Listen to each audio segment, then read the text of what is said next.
What's going on, guys? Welcome to the show. Welcome to another episode of the AFTERBUZZ TV American Gods After Show. It's season 1, episode 2, titled The Secret of Spoon. You got Peter Stormare singing about things. It's crazy. All the weirdness you'd expect from American Gods we got in this episode. Hang out with us at AFTERBUZZ TV as we break the whole thing down for you right now.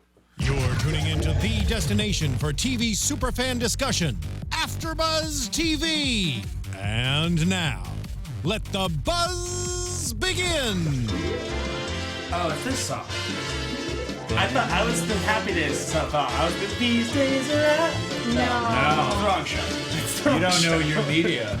You don't know your god of media as well as we do. I had a stroke. Welcome to the show, guys. Welcome back to AFTERBUZZ TV. It's Sunday night. We are talking about American Gods here on AFTERBUZZ. I'm going to jump straight into the panel. Yes. We got Monis Rose on the other side of the table. Welcome to the show. Hey, thanks, guys. It's a pleasure to see you again. Happy Sunday. Happy American Gods Day. It's awesome. What's up?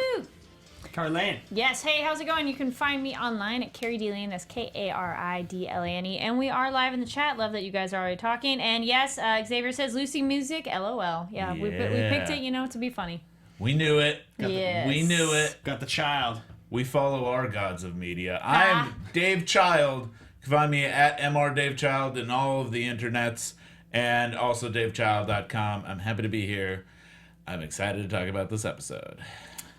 My name is Ben Bateman, you guys. You can find me at Ben Bateman Media on Twitter and Instagram. I'm excited. Let's talk American Gods. There's a lot to talk about.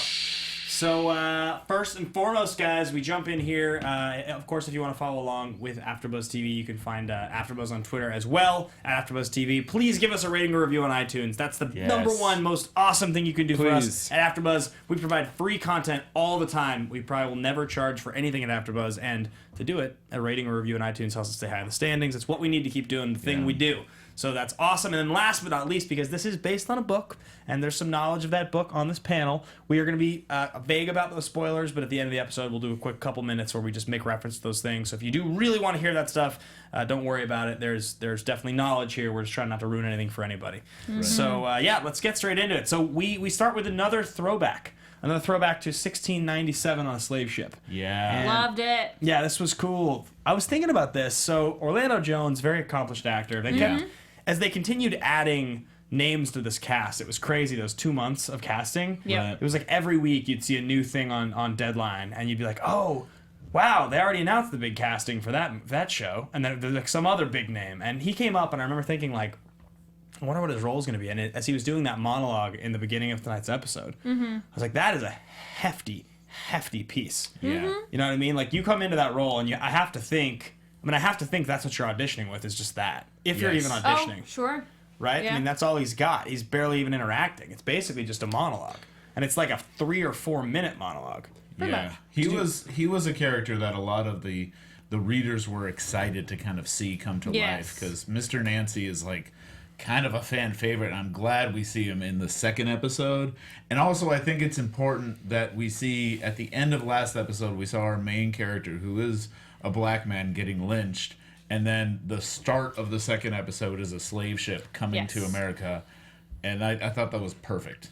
Though, thank you so much for commenting in the chat. Commenting on the video from last week. Some people are pointing out that yes, it is that, but then they're pointing out there is a god that was hung from a tree as well. So there was that reference. But I think it was definitely set up to be the Lynch reference, absolutely. But it's interesting that there is that god reference too. Yes, yeah. I mean, I think the hanging man is something that comes in. It's also in tarot cards. Yeah. All the time, so it's something. It's an important spiritual cornerstone, but it's specifically lynching in this case, and especially since he brings it up. And I just love this introduction because I love meeting Anansi for the first time. And if people don't know who Anansi is, he's a trickster god from Africa who's in the shape of a spider, which is why we see him as a spider. And he's also someone who's he's sometimes good-natured and sometimes bad-natured. He's kind of a little bit of both. He's kind of chaotic neutral or chaotic good sometimes. He goes in between.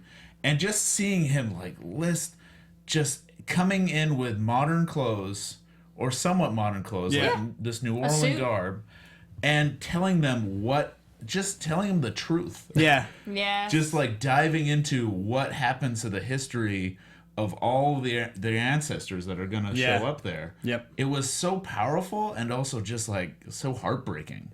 Yeah, and some of the specific pieces of dialogue were so poignant, so well written. Like, I love that he's going through it, and then he's just like, the only thing you got to look forward to is you're gonna give a shitload of these white motherfuckers cancer. Yes. I was like, that's like such a good line. You're just like, wow, like that's what you're telling these guys to hold on to. Right. And also his movement in accents from like a New Orleans accent to an African accent at like certain key moments. Yeah. And then moving back and forth. I think that was powerful performance. Yeah. And this, to add just to the richness of this scene, because yes, you have the poignancy, you have the depth, you have that very theater aspect, and then you have this jazz saxophone riff. Yeah. I mean, it's almost as if this is like a jazz club or something like the beatnik era. I mean, what did you guys? I want to. Get to that. Do you think the saxophone was used to mellow the intensity? Do you think it was to spice it up? Like, because the saxophone, I think, obviously music is always important in this series, but this time, I mean, the juxtaposition of a jazz riff versus this scene of Black America. Well, in later on, we have one of the gods talking about coming in through New York, and says we all basically came into New York, and immediately I thought, no, that's not true, because all of the black population mostly came in through New Orleans. Right. Mostly came in through that South, hub. yeah. Because that's where like kind of the hub of slavery was. So that's why New Orleans became this hub of jazz and music, because that was how that culture communicated pretty early on and kind of grew from there. So that's why it's important that he has that New Orleans feel to him. And I think that's kind of where the jazz music comes in. And also the music I really noticed in this episode. I feel like I am realizing that this show is just an opera, because it has everything has a bed of music behind it. Every little bit has this sting, and I think we really get the sense of that with that saxophone. Saxophone solo just made me think Lethal Weapon 1, pretty much. Just kidding now. That's sax makes me think more 80s movies, but yes. Yeah, sure. But this was like a tasteful way, yeah. Yes, no, Yeah. absolutely. And definitely a chat room, everybody's loving his opening scene. He with was that as great. well. Yeah. He was absolutely incredible. And that guy's just so charismatic in general. Just like he's got so much character, like everything he does. But it's nice to see. There was a lot of stuff that Orlando Jones was in over the years, bad comedies and things like that, where his skill set's not taken advantage of as well as it is here. It's nice to see him in an environment where you're supposed to really hang on what he's saying, like it matters. It's not just Evolution. Evolution's a great movie that I think is. Oh, really? Forgot about it. It's not bad. I remember. I haven't seen it in a man. while. Oh, yeah. That was fun. And Drumline. He was awesome in Drumline. Right. And the 7-Up commercials. Yeah. I think initially, I heard rumblings that it was rumored that this was going to be Mos Def. Got at it. some point. But Interesting. I'm really glad it's Orlando Jones, because he really does sell it. And so, quick question, and I know we're going to try to stay away from the book stuff, but I am curious because I have a feeling that a lot of the imagery in the show is drawn probably directly from descriptions in the book. So something like the cut back to him where then he's got the spider as the face. Yes. Is that the sort of thing that's directly from the pages? Yeah, something that happens in the book constantly with these gods is there's kind of a double or triple vision where when you look at someone, they're a spider, they're someone from New Orleans. There you see all kind of ranges of like different people. So they're actually using that quite often. I think they use it later with the Bloody Hammer too. Gotcha. So then moving on to the next scene, we've got Shadow getting stapled up. Beefy Shadow, still looking super yoked. It's pretty impressive to be able to put on, that much weight. To put on that much size. Yeah, bro. And then they cut to his stomach, and he still pretty much has a 6-pack. He gained 40 pounds. Yeah. You can see it in his neck. He's huge. I love how he's covered in blood and wounds, and you're like, sweet ass. I'm just saying, man. I'm just saying that's pretty Gains, impressive. bro. Yeah, Gainsborough. Push pull days. Yeah. Push pull days. All right, And I can maybe see a where little I legs. stand on that. So anyway, he's getting stapled. stapled up, and I think I more was excited when he got in the bathtub. I'm like, oh, Epsom salt bath. That sounds amazing. And Yeah. he has taken a beating the last 2 episodes. Yeah. I was like, Jeez. by the time he's in the white T-shirt and he's in the house, I was like, you've gotten the shit beaten out of you twice in the last 36 hours. You've got a hole in the side of you, and you got lynched last night. Where Right. are all the bruises? How are you just like walking and picking up boxes? Okay. he did his Epsom salt bath, man. It does wonders. And he also, I love when he shows up to Wednesday's room, and he's absolutely like gored out and Yeah. kind of covered in blood. And Wednesday's just like, "Hey, how was the funeral?" Yeah. I was like looking at the What's white shirt, up? like where's the blood soaking through? Because I don't understand. good how you see- bandage. Yeah. Well, it's on top. I don't know. It was pretty bloody shirt still. Yeah, I mean, Yeah. I don't think he was really worried about it. That was the shirt that he got from the hotel, so. Yeah. You know, I believe in the book they do mention, I mean, he can take a beating. Yeah. I think once or twice even he mentions in the book at some point, yeah, he can take a beating pretty well, or he can stand a lot of Got it. crap. Yeah. Yeah, so he shows up to Wednesday's room after this getting out of the hospital, and Wednesday's got a great first comment, right? What's he say? Like, what have Right. you been up to or something like that? Do you ask the girl's mother or do you ask her boyfriend? Oh, yeah. Right.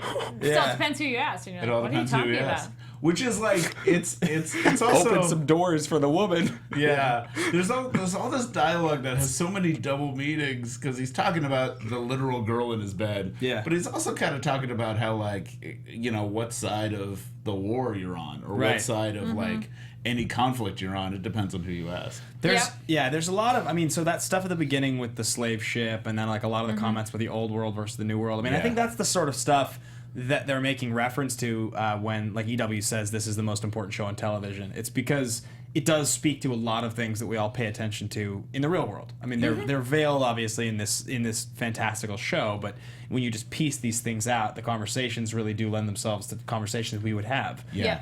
And I think that that's really cool. And the other thing I keep finding myself thinking when I watch any scene with Ian McShane is like, he just gets all the best stuff. Like, God. and like, who else could even? I think we talked about this last week, but realistically, who else could you actually cast in that role that would be able to do what he's doing? The only one I think, and I don't think he would act as well, is Tom Waits. That's like, I would have Ian McShane or Tom Waits. Do you think Waits could hold the charm though? No. because McShane's got so much charm in this role. I mean, Who else is that charming, but also that sort of sleazy, but also that confident? Like, Yeah. he's got that Al Swearingen thing that, like, I just don't.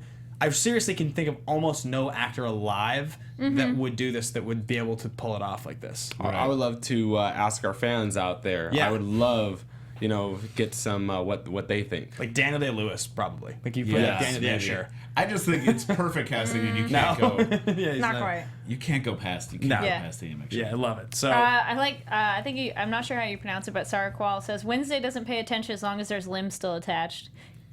yeah, right. And as long as he's getting what he wants, Yeah. he doesn't really care. And there's more to it, but I would say that's semi-spoiler, unless we kind of talked about that too. But yeah, it's not really. But getting lynched, bitch, I hanged from a world tree for 9 whole days. Suck it up, puppy. Yeah. So, because we did Yeah. mention that character, so that was who they're alluding to. But I don't know. Have we really talked about who we think he is yet? We did after the show. What do you Who mean? Wednesday is? Yeah, I think it's pretty clear now because we I think see. it's pretty clear now. We also see Anansi, the god Anansi, and how he came to the shores of America. So one thing we talked about in kind of the spoiler section, because I wasn't very sure if it was a spoiler, is how Wednesday is Odin. Yeah. And he's even called like Woden by Seisenberg, which is like, Votan. He calls him Votan. He calls him Votan. which is like a term for Odin. And I love this episode. I see it more because I think in the previous episode they're mostly hanging out at night. Yeah. So you don't really see the difference in his eyes. Yep. And in this one, you could tell that like one of the eyes doesn't dilate. Yeah, and one's a that, little off. Yeah, and it has kind of a David Bowie thing kind of going on. He also with has the eyes. ravens. Yeah, all have the around. ravens shown up yet? They've been flying around. They've been flying around. And okay. there's an image in there's a Rolling Stones ad, and he has ravens. So Right. There's that too. Speaking of casting, Xavier Clark in the chat says Christopher Walken, and Eliezer Sure. de Cruz says Al Pacino. Yeah. Right. I mean, Pacino in his prime, I haven't seen Pacino pull off anything quite this good in a long time, so I don't know if he's still... I'm sure he still got it, but it's like... No one's got it on Ian McShane. Yeah. That's- And Yeah. Walken, but yeah, both those guys. I mean, I think Yeah, those are actually... It's just different. Yeah, It'd completely. be a different thing. Yeah, it's very, very special performance. And then, speaking of Odin, and then the other attachment, people had mentioned Loki in the chat before, in the description, in the comments down below. And I would say some of us, we didn't necessarily hear the name right away, so it's not necessarily we didn't make the connection. It's just like, they say that character name maybe like once, but like everybody else's names are a little more like, this is the name. And so I want to say for myself too, I'm like, I just didn't hear it. I don't think we're supposed to pick it up right away, to be honest. His name is Low Key. You guys are really observant who are watching, and they, in the comments, were just like, guys, oh my gosh. And I'm like, I didn't hear the name at all. Listen, I mean, it's we haven't met the gods yet at that point, so I was, and I had read the book before, and I just forgot. He was there. Nice.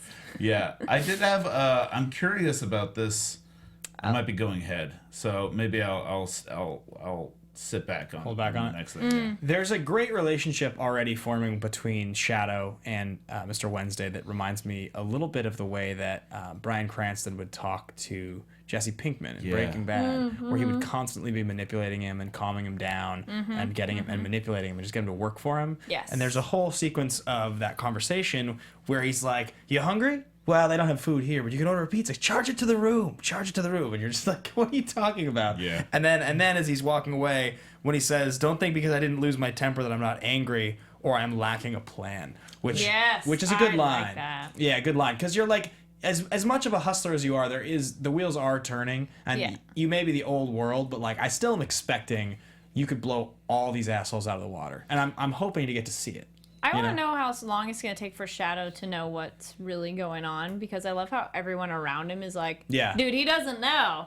And it's like, how long till he goes, what are you guys talking about? Well, why Shadow is the question. Well, I think... That too. Why is he special? Yeah. I'm wondering that too. I mean, visually, I think, from watching it as a TV show, they use this scene, this relationship between Shadow and Wednesday.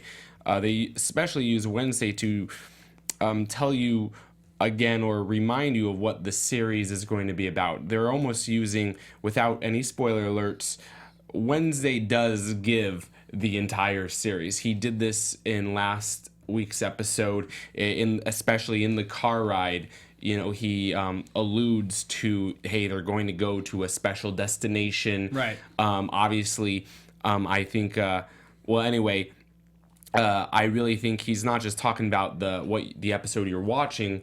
He's talking about something bigger, and Wednesday did the same thing in last week's episode. I think we're always, as a fan, as a viewer, he's going to always bring you home, the viewer home. Hey, this is what the series is about. Right. Pay attention, and he's telling it through Shadow, who has no clue. Yeah, I think there's also another thing, and we're gonna just get into this now because Shadow goes packing up these boxes at the house, so we should make reference to this scene because there's a few things that happen there, but.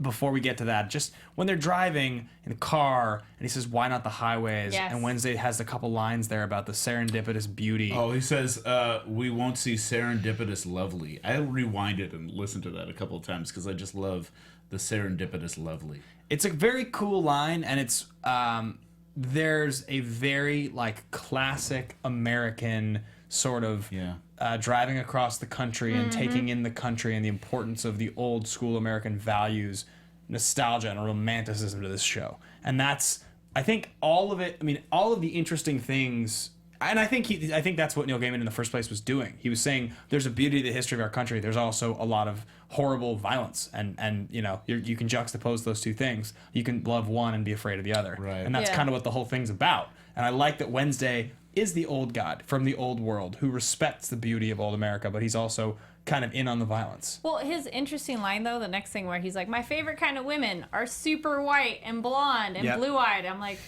you're sitting next to a black dude, right? I thought that was kind of a funny comment.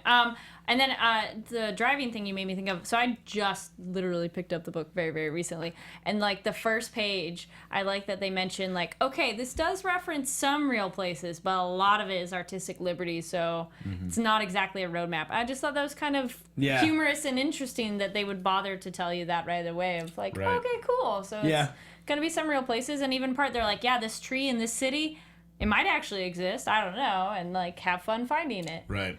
And there's also a sense of the highways. Him abandoning the highways is a lot like him later abandoning the cell phones. Yeah. Where he he does not want any sort of industrial kind of sense of a modern world, which is what a highway is. Yeah. He's buying maps, physical paper maps. Yeah. Oh, And good old days. I was like looking at those and I was like, geez, I haven't used a map in 8 years. Right. You know, and even then it felt like it was like a little bit pushing it. Yes. Yeah. So anyway, That's but cool. just making reference really quickly to him going back to his old place and packing up Eagle Point.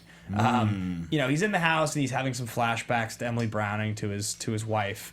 And this is sad. He's letting go. This is also a great use of music in this scene. Yes, where and penises also. And penis. Great use of penis. Yeah. I The wish dick you pic. didn't tell me that was Dane Cook last episode, because now I'm like, oh, You're sure Dane that- Cook's cock. It's a real. just- You think it's really? That's what they did, huh? no I saw way that's a they disembodied did. penis. You couldn't see who that was attached to. I'm sorry, that whoever has that penis, that's his job to have that penis. That is a professional penis owner. It might have been the. That penis. Might have been Does the he have it saddest- insured with Lloyd's? Yes, I'm sure he does. Might have been the saddest dick pic of all time. Like the single. Saddest? Well, because when he first sees it, it's like really pretty tragic. He's like Yeah. looking through her belongings of his dead Oh. wife. It's also And he- so. Engorged. he comes across this giant cock, and you're like, oh, that kind of breaks it up. And then you're like sad, but you're like, but it's still really sad. And then he looks up and he sees it on the iPad. That was weird. Like, why is it sitting there on the iPad? It's because it's shared. Oh. The phone's shared with the Oh, iPad. okay, because I was like, I didn't get that. I was Yeah, like, what? which is a nice, because especially it's like another dig from Techno Boy. Yeah. It was like another sure, dig sure. from technology. Yeah. Completely. I thought that was brilliant. The fact Yeah. that it's like, Yeah. of course, it's shared at the exact moment you don't want it to be. Yeah. And then also, I love that when Shadow buys the phone, he's buying like an old, crappy, like prepaid A flip burner. phone. Yeah, not like an actual, Yeah. you know, smart. I don't know. I wouldn't have bought Wednesday a fancy phone. I'd be No. like, no, you just need to dial. That's all you got to do on that thing. Yeah. Actually, it happens later, but since you said penis, I was like, the guy who is inside Bilquis, like that Yeah. erect penis moment was a little weird too. Yeah. I was like, what? I a lot think of full frontal in this show. I'm Yes. gonna say like Equal opportunity on the nudity. that's what I was gonna say. Like Game of Thrones always gets criticized for having no dick. Yeah. And when it does have dick, it's usually kind of limp, flaccid dick. And they don't really spread the nudity around. Yeah. And I think this was their like, take that, Game of Thrones. Well, yeah, we got it. We're showing it. We Close got up. a dude with an erect penis and a disemboweled leg, and we also got just a disemboweled penis twice, as well as full frontal on a woman. So Yes, that was just a disemboweled body. yeah. Well, What? it was because like you don't really see it attached to a body. Oh, dismembered. Okay. Yeah, disembodied. Disemboweled means yeah, like disembodied. the You organs said just are about Body. disembodied. We know where the penis ends up. Yeah, yeah. Well, I like We're that. counting it. We're watching. Your We're kind of observing. comment. We know this stuff. RJ Martinez says, "LOL, that's a stunt cock." Serenity says it was so ugly and veiny, needs more color. Needs more. Stunt cock. Hashtag Cool. hashtag stunt cock. Please put reviews of the penis, specifically on iTunes. Put it in our reviews. Give me shelter says, "Sorry, no spoiler." I read the book. We all met on Goodreads. Now let's get back to that fantastic penis. If the penis Oh, had there we shown go. up inside the Alligator Cafe, would you have reviewed the penis on your restaurant review? Oh, absolutely. Yeah. Yes. I might have reviewed that. There might have been some extra stuff in that mead. I'm not gonna lie. Okay, sure. Yeah, absolutely. I mean, it will spice things up. Yeah. Okay. Absolutely. Sarqual says, "How far we've come. Erections on TV." I do think that was actually pretty fascinating. There's a lot of stuff on TV now that I'm like, we wouldn't have seen that on plenty of shows before. Yeah. Also, I mean, we can't also forget the pretty distinct cosmic vulva we Yes. see at Yes. one point too. Yeah. So Yes. we got all the organs yeah. in this Yeah. one. If you Yep, ever yep. want to know what's inside a vagina, it's this Apparently. cosmic, like Milky Way galaxy. It's a happy void. We're- just we're- floating in there. We're off the rails, guys. We're off the rails. All right. So while he's inside this We're still department talking store, about the show. I mean, while he's inside the department store, he meets Lucille Ball. Yeah. That was awesome. Lucy Ricardo, played by Gillian Anderson, right? Gillian Anderson. Yeah, that was really cool. Took me a second to realize who I was looking at. I had a sense of familiarity. Yeah, I was like, wait, you seem really familiar, and then it's like, oh, okay, Yeah. cool. Yeah, she tweeted out some I saw it, hints. yes. Yeah, she tweeted out some hints about she's The character is called Media. Yep. That's Media, like Technical Boy, and then this is Media. She'll be reappearing as different forms of Media. Yeah. So different characters and different aspects. So she tweeted out some concept art or something. I think so. I saw that too. Yeah, so it's visit her Twitter and you'll see kind of hints about maybe where future Media performances will be. It's cool that all of the gods seem to be sleazy hustlers so far. Yeah. I like that. None of the gods seem to Nobody's have perfect. really any nobility, like Yeah. really honest nobility. They all Right. seem to be kind of full of shit. I don't remember how far back it was, but somebody in the chat was pointing out they were surprised a little bit by how soon Media showed up. Right. But that I sometimes think- happens with books. You got to pull Wait, but someone forward. Media in the book showed up pretty early. She actually Yeah. showed up in the motel with Shadow right after his bath. Oh, Yeah, okay, cool. so that's where I think her first appearance was in the book. I like it in the store, but Yeah. I like the hotel idea Right. too. I also think it's important to have in every episode like a touchstone into the new gods, essentially. Yes. Which is the media and technology voice. Yes, Yeah. it's interesting. Those are distinctions too. I mean, they are, but it's interesting. Yeah. Yeah, I found it interesting. A couple of the lines when he meets her. One of them is that what's she say? She's talking. She says, "Time and attention better than lamb's blood." And it made me think a little bit about probably the actual text that it comes from and how descriptive. Like they probably in every one of these scenes when they show these gods for the first time have to pull so much into just a couple minutes to really illustrate for this exposition for the gods to be established as who they are. Sure. I'm sure there's a couple lines directly from the book in Right. that conversation she's having. But I like that she ends it with, "I'll give you anything you want." You ever wanted to see Lucy's tits? Yeah. Like, that's directly from the book. Yes, Yeah. it Because I is. remember Doesn't reading surprise that me. in the book as like a 13-year-old and being like, whoa. yeah, but it's a good scene, and then I love, he sits down with Wednesday again, Shadow, and one of Wednesday's lines is, "There are bigger sacrifices one might be asked to make than going mad," Right. which is a great line. That's a great line, because he's just like, if you are going crazy, it's because you're in this world of gods, but trust me, I'm going to ask more of you than just that. You know? Which is a little worrisome too. Yes. Because it's kind of like, what do you mean by that? And I think, though, you just touched on something. I think the theme of this entire episode was sacrifice from the beginning, scene with Orlando with Mr. Nancy to this throughout. We are always reminded of sacrifices, especially that Shadow has to make amongst all the other characters. So who have we met so far? Let's just keep quick. Yeah, sorry, real quick too. I was like, absolutely. Renji in the chat says Media is so right about looking at the small screen while the big screen is on, and it's like, yeah, that's so true. That's what people do. And That was a Ben, great how you line. point out like the attention, because it's like absolutely, how much time do people spend on their devices? How much Yep. time do people like just stroll around social media? And it's like, oh, and a minute, 5 minutes later, an hour later, and you're like, oh, Yeah. fuck, I wasted like Yeah. my whole day doing stuff.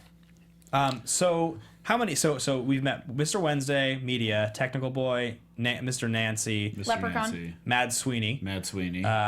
And now we've met, Bilquis. Is the buffalo somebody separate? I don't think so. I think like Buffalo's a vision, so that's Okay. kind of like, and Chernobog, which we'll get to in just a second. yeah. So I'm assuming he's a god. And the Zora sisters. Zariah, Zoraya sisters. Verganyaya. Yeah, and there's 3 sisters, 2 of which we've met so far. Zariah sisters, we'll say. Yeah. So Do that's we all know the what gods the you met so sisters far? are? Yeah. Okay. We could talk Do about we that know right what now. they are within what the show has shown us? Like, if you are familiar with that mythology, or is it something you kind of learn a little Well, bit? they are distinct Slavic mythological I mean, I figured creatures. that, but I don't know that mythology, so I was curious if the show Right. was like hinting at who they were. A Or... little bit. Okay. They're also kind of Neil Gaiman especially likes to play with kind of hero of a thousand faces, kind of recognizable archetypes, Right. in a way. So these the sisters, which I think in the original mythology there's actually only 2 of them, but the third one Neil Gaiman created for dramatic effect. Sure. And they are guarding the Polaris. You see a map in the Yeah. apartment of the big bear of the bear. Yes, I or small remember bear. that. I forget which bear, but they're actually star figures who are guarding the Polaris and the bear. That's is like kind of a doomsday dog, and they keep the doomsday dog from devouring the world. But also, they're kind of weird sisters. They're kind of the... Seems like it a little bit, Yeah, they're kind of the Macbeth weird sisters. Which, that reminds me, in the media, when media starts talking about how she's a new god in her speech, my favorite line was when she quoted Macbeth, when she starts saying tomorrow and tomorrow and tomorrow. Yeah. Which is directly out of one of the most famous speeches from Macbeth. A couple people in the chat said that the buffalo is a representation of America, or the buffalo is the first American god. Sure. Makes sense. Yeah, I think it's a distinctly American animal. And also the buffalo is on the shirt that of the American Motel, and I noticed that. I want that shirt. Yes, I want that we all shirt want too. that shirt. So before we end on Zaraya, Zergan, Yaya, and Chernobog, let's just cover Bilquis really quickly, because we do get one. Yes. We get one extended Bilquis scene. Oh, somebody says they're the evening and morning star. Gotcha. Yes, they are. Yeah, they are the evening and morning stars. Thank you. So we get we as we said, we have astral vagina basically. Yeah, and then Bilquis. I gotta say, the Bilquis, although it was super fun to kind of be in the sex void and see her kind of suck up a few other members. Men and some women. Men and women, which was great. She just wants to be worshipped. This was my one critique of this episode.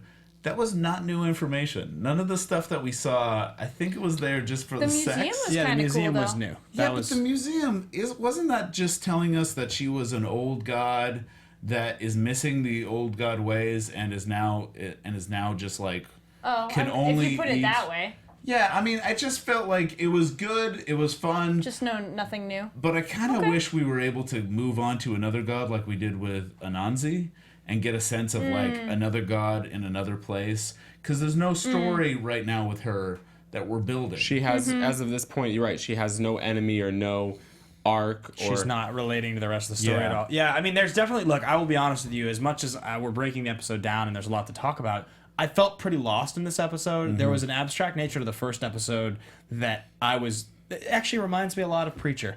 Reminds me a lot of episode 1 of Preacher, which was sprawled out but really cool and exciting and had a good fun fight, just like this one. A couple really great fist pump moments. You felt pretty satisfied by the end of it. And the second episode was just kind of like, now I'm confused. I don't know what the hell's going on.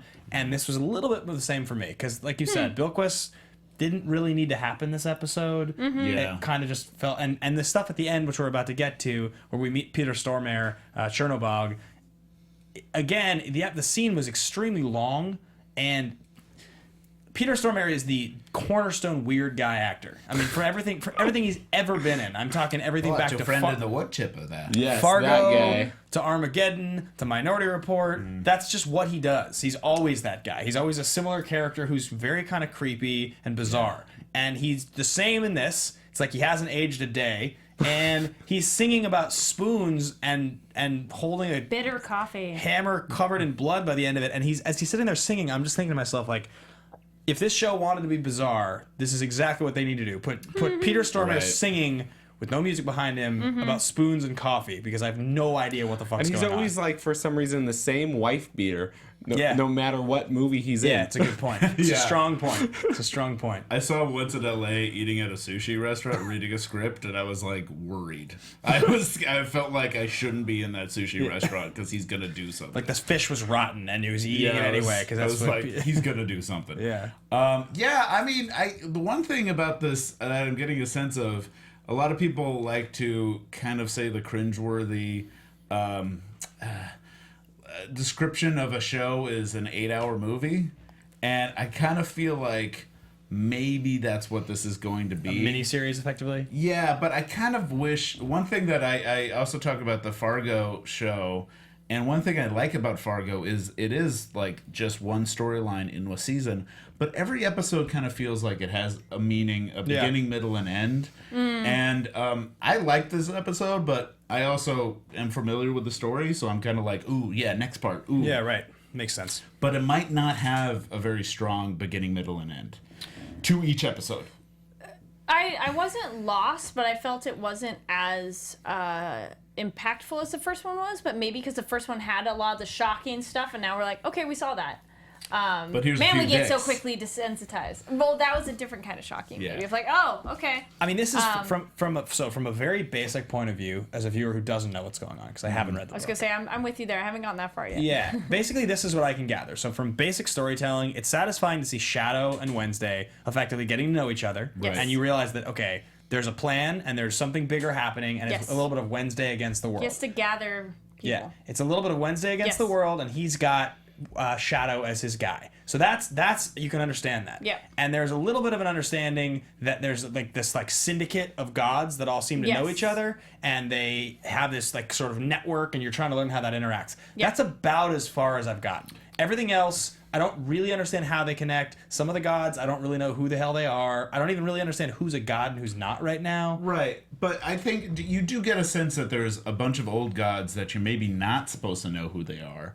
Especially with these Slavic gods that we're meeting, I think they're supposed to be obscure. Right. Because they're just these gods that people have forgotten, and that's why they're all living in an apartment together and killing cows for a living. Well, he says that in the scenes from next week, there's a comment where he's like, blah, blah, blah, blah, we're going to rob a bank. And I was like, oh, storytelling. I get where this is going now. Characters that I understand doing something that's exciting. And that seems like it's connected to a real event in reality that's not just like weird dreamscapes and cosmic vaginas. Sure, but isn't it right now we are getting a sense of that he's building an army, right? Yes. Definitely. So it does have progress, and we also get a sense of impending enemies from media and also technology boy. I expect it all will connect. I just mean Yeah. that we're 2 hours into a show that doesn't run commercials, and I'm like, all right, overwhelmed. I need to see something a little more cohesive in the next episode.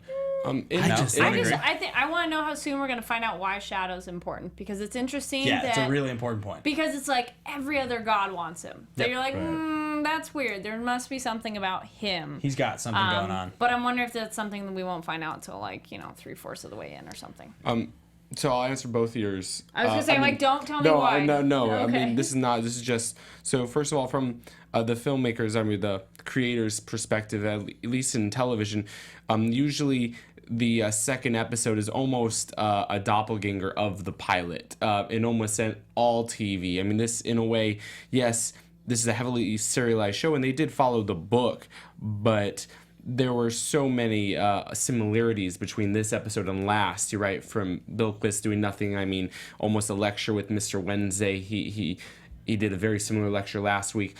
I mean, that's maybe why for the newest viewers, hey, just to remind you, this is our show. This is what we did. This is our... Yeah, and then... excuse me, Carrie, what was... And then you said something poignant. Why Shadow's important. Yeah, why Shadow's important. Right, so in the pilot, we did get a glimpse of Shadow's visions. We did, I think, that we in no other god, old god or new god, have we seen like some real visions. I think that's really going to be a important role, and plus he keeps on seeing his dead wife as well. So I think both of those, and I think the new gods and the old gods know about the visions. Yeah, and also when you're playing with gods so much, there has to be one person to represent humanity, and that's really what Shadow Moon is doing. Yeah, right but it's now. still, and I mean, Yeah, but what's gods the tool? have always Why? fought over, they want their worship, they want attention, but Right. still, it feels like something's unique about him. Why are they Definitely. just sucking him up Yeah. into a vagina and moving on? Well, I mean, like media, like I want you to work for me. It's like, why him? Why couldn't you just ask any Why other Wednesday? person? And why Exactly. Wednesday in the first place? Yeah, There's something about him. He's got Yeah. some quality that we don't know about. Yeah. Something. Totally. And he is the one to some degree. right. The prophecy. Ooh, there could be a prophecy that we don't know about. I love prophecies. Yeah, so we're with the Slavs right now, right? Yeah. So Yeah. we've got this whole thing going on. The chess match. Checkers. And, Yeah. checkers. difference. Yeah. Can we big time. talk about also? I just want to talk about the casting choice of Cloris Leachman and Martha Kelly, I was very happy to see in this because she's great in Baskets, and Baskets was like her first role in like on a TV show, and since then she keeps popping up in different stuff, and I love it because she's really funny. Was Baskets good? Baskets is great. Baskets is really good. See it just for Louis Anderson as Zach Galifianakis' mom. He's amazing as a mom. But Martha Kelly is great in this, and Cloris Leachman was good. Brian Fuller made a great tweet, and he said that when Cloris Leachman, in between takes, Cloris Leachman was either joking about getting gangbanged by the whole crew, or just blatantly hitting on Ian McShane, like between every single take. And I love that. And I love Cloris Leachman. So I think she's also someone who there's no one else for that role. Cloris Leachman. Yeah. Nice. All right. It's great. So Checkers. Checkers. Yes. Gangbanging Cloris Leachman. Yeah. Checkers because it's equal playing field for everyone. Yes. Yeah, and you also get White and Black, and they talk about, and just to get a sense of who Seisenberg is, he's in the Slavic mythology, he's kind of a black god, evil god. Chernobog. Yeah, Seisenborg, right? I thought it was Chernobog. CZ. No, I think it's Seisenborg, Okay. something along that lines. I could be wrong there. Dude with a hammer. Yeah, dude with the hammer. So he's seen as a black god, kind of like a Satan character, kind of like Cain and Abel. Sure. It's all kind of the same archetype as that. Yeah, he's got a couple good lines, right? As well as his his line at the dinner table. You're black, right? It's a good way to start a I'm conversation. black like you, and Yeah. you too. Yeah. And you're like, Once again, Peter he was Stormare seen- equating himself to the. I was like, all right, this is a good show. But he was called the Black God. no, I know, but Yeah. like from our point and obviously Shadow's Right. viewpoint, we're like, what the fuck are you Yeah, talking right, about? Yeah, when he's doing the whole conversation about killing, and he's like, now every monkey with a gun can kill. It's just not one of those lines that pokes at what's going on. Like it's just another comment as far as actual culture and like.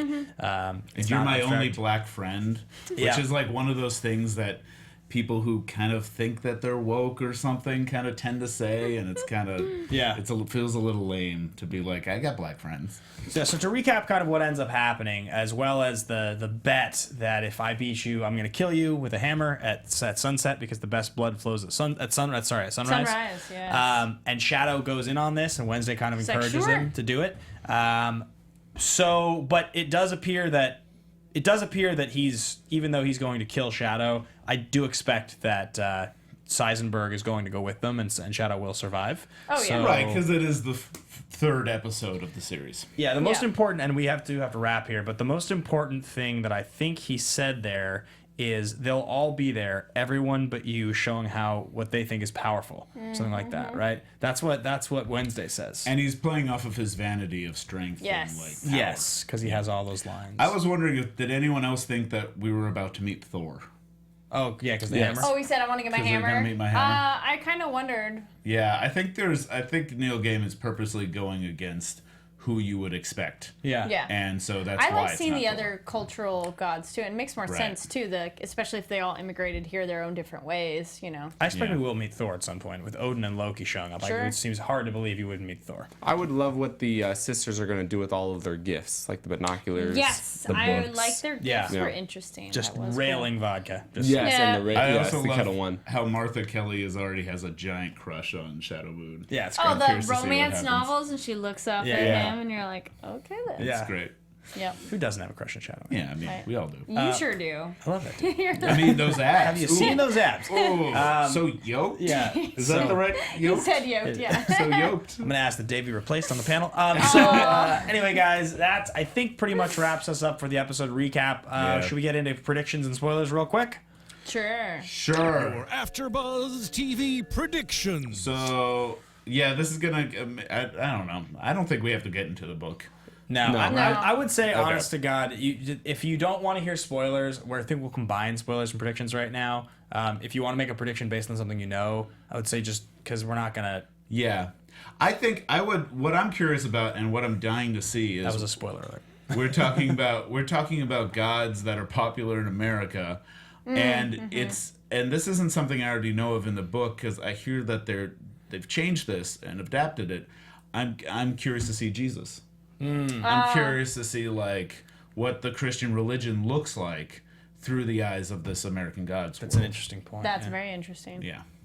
Yeah, I'd be curious to see what other gods we'll meet, and also because we're seeing some that are maybe more obvious to some, and other ones that you're like, what is this? So I like seeing the other ones. I don't know how they'll get out of their agreement that they had of the losing the checkers, but I'd agree. I think they're going to get him to come along Yeah. somehow.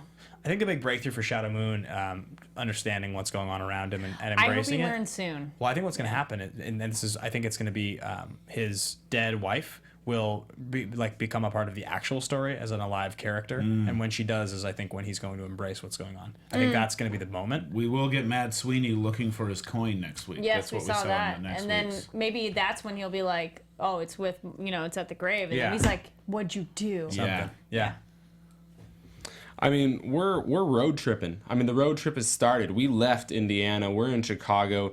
I really think we're going to be getting a real telltale of Middle America, and there's going to be a real diverse dichotomy between every single state and city, and I'm actually really looking forward to that aspect. Cool. Great. Awesome. Well, anything else you guys want to add? Any spoiler questions, or just leave it? I think let's leave it at that. I can't wait to see the different forms of media. Yes. And I think we're going to see a lot of passing gods that are like that guy with the fire in his eyes. Who knows who that Oh, guy yeah, is. that'd be fun to Right. see more of those. Yeah. Absolutely. All right, guys. Thank you so much for listening. Thank you so much for watching. One more Yes. time, if the folks want to find anybody on this panel, where can they find us? You can find me. My name is Monis Rose. My website is restaurantfiction.com. Check it out. You will be pleased. Nice. I love the name of that. I'm like, that sounds so fun. Yeah, it's cool. And you guys can find me on Twitter and Instagram at Kari D Lane. That's Karidlane. And a quick little shout out to Espionage Cosmetics. I wore the killer nail wraps. They have blood on them because this show didn't have as much blood this episode. No. But There's some blood. yeah, Bloody I'll post hammer. some photos so you can see them better. And you can find me at MR Dave Child all over the internets or davechild.com. My name is Dave Child. You guys can find me at Ben Bateman Media on Twitter or Instagram or other shows here on AfterBuzz. And there's a thing called Anchor, which is podcast meets Twitter that I'm doing. Anchor.fm, download the app. It's awesome. Otherwise, guys, we'll see you same time, same place next week. Thanks for listening. Thanks for watching. Good night. Bye. From executive producers Maria Menounos, Kevin Undergaro, Phil Svitek, and the entire AfterBuzz TV staff, we would like to thank you for listening to the AfterBuzz TV network. To watch or listen to other after shows and post comments or questions, be sure to visit AfterBuzzTV.com. I'm Sir Richard Wentworth, and this has been a presentation of AfterBuzz TV. Buzz you later. The views expressed herein are those of the hosts only and do not necessarily reflect the views of AfterBuzz TV or its owners or principals.